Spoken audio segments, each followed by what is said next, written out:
ଷୋହଳ ତାଙ୍କ ମୁକ୍ତି ମଣ୍ଡପର ସ୍ତମ୍ଭ ଷୋହଳ ତାଙ୍କ ଭୋଗ ନାଁ ଷୋଳ ଭୋଗ ତାଙ୍କ କଳା ଷୋହଳ ତାଙ୍କ ରଥର ଚକଡ଼ା ଷୋହଳ ତାଙ୍କ ଅଙ୍ଗରେ 16 ଶିର ତାଙ୍କ ନାଭରେ ବସନ୍ତି 16 ଜଣ। पुरी श्री जगन्नाथ अणसर समय अलारनाथ दर्शन पुरी जिला ब्रह्मगिरी अवस्थित अलारनाथ पीठरे प्रभु श्री अलारनाथ को दर्शन करी भक्त माने कृपालाभ करते। किंवदंती रही स्नान पूर्णिमा ठारू प्रभु श्री जगन्नाथ अणसर रही नेत्र उत्सव नवजौवन दर्शन देती। इस समय प्रभु श्री अलारनाथ को दर्शन कले बहुत पुण्य मिलता है। गतकाली नवम दिन में विभिन्न जगार बहु भक्त मानकर समागम होता। ए पीठरे महाप्रसाद सहित खीरी भोग मिलता है। यहाँ सेवन करी बहुत आनंद मिलता है।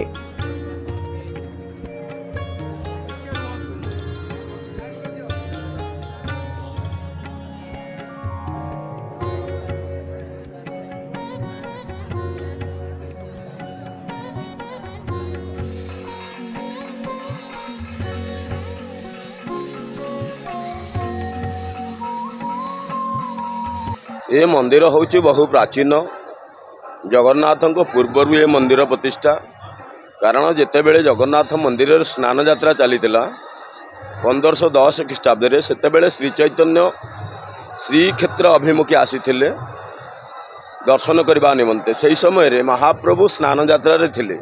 स्नान यात्रा दर्शन करल हईल महासुख स्नान पर दर्शन न पाए हईल विमुख महाप्रभु को जो दर्शन कर स्नान यात्रा महाप्रभु दिव्य लीला को मानव लीला को अपूर्व आनंद अनुभव कर कारण 33 कोटी देवादेवी सह समस्त भक्त मान सहित महाप्रभुकर से लीला किंतु ता परदिन जितेबाला मंदिर को जाती दर्शन करने किंतु आउ दर्शन हुए ना महाप्रभु जगन्नाथ दार ब्रह्मंकर तेणु सेठाकर समस्त पंडा मान को पचारते से उत्तर दियंते महाप्रभु वर्तमान विश्राम नहीं 15 दिन तेणु से आउ दर्शन देवे ना कारण महाप्रभु को ज्वर होता है।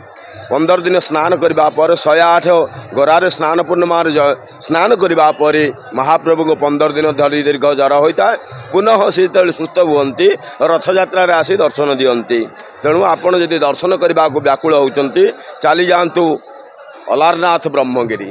तेणु श्री चैतन्य चली आसते यही जगह को समुद्रर धारे धारे अलारनाथर पथी श्री चैतन्य चलेल भाव विहलिते गोपीर भावा बेगे बिहई बिरई हइया अलारनाथ एल श्री चैतन्य सभा के छाड़िया महाप्रभु यही जगह श्री चैतन्य आसी जगन्नाथ को अलारनाथ रूप में दर्शन पाई चतुर्धा मूर्ति शंख चक्र गदा पदमं सशंख चक्रम चकिरीट कुंडलम सपीत वस्त्रम सरसी रुहेक्षणम संहार वक्यस्थल कौस्तुभाश्रियम नमामि विष्णु शिरसा चतुर्भुजम।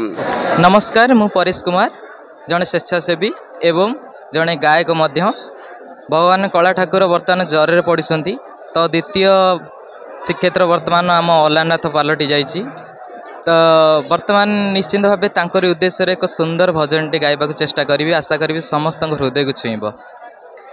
हे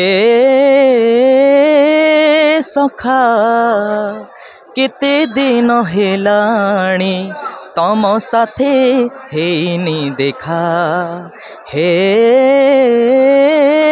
सखा केते दिन हेलाणी तम साथे हेनी देखा देवस्नान पूर्णमी रे सुबन कुआ पानी रे देवस्नान पूर्णमी रे सुबन कुआ पानी रे शुणिली तमे आनंद मने गाधेई पड़ीच अधिका हे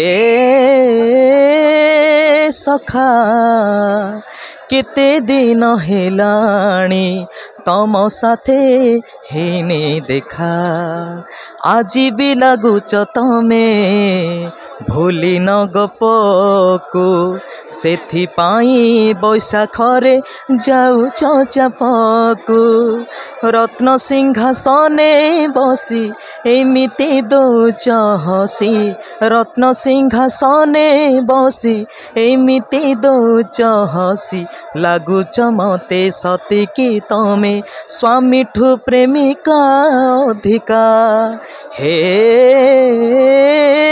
सखा केते दिन हेलाणी तम साथे हेने देखा हे सखा केते दिन हेलाणी तम साथे हेने देखा। Alarnath Ashok Mishra report times one Odia.